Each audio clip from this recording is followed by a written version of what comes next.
BRS వాళ్ళు గల్లి గల్లికి వస్తున్నారు. బిల్లా రంగాలు ఆటోలలో తిరుగుతున్నారు. బావ బామ్మార్దులు ఇద్దరు కలిసి బిల్లా రంగాలని వెనకటికి దోపిడీ దొంగలు ఉండే ఆ దోపిడీ దొంగలకు వారసులైన బావ బామ్మార్దులు ఇవాళ ఆటోలలో తిరిగి గల్లీలల్లా మీకు అందరికీ పొర్లుడు దండాలు పెడుతురు. నేను ఒక మాట అడగదలుచుకున్న ఈడున్న మా యువకుల్ని, 2 సార్లు ముఖ్యమంత్రిగా వాళ్ళ నాయన, 2 సార్లు ముఖ్యమంత్రిగా వాళ్ళ కొడుకు, 3 సార్లు ఇక్కడ బీఆర్ఎస్ ఎమ్మెల్యే గెలిచిండ్రు. ఏనాడన్నా మీ బస్తీకి వచ్చిండ్రా? ఏనాడన్నా మిమ్మల్ని కలిసిర్రా? ఏనాడన్నా మీతో మాట్లాడినరా?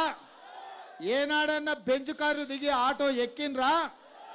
ఇవాళ ఒక్క దెబ్బకే దిమ్మ తిరిగి గల్లీలలో ఆటో ఎక్కి తిరుగుతుర్రు.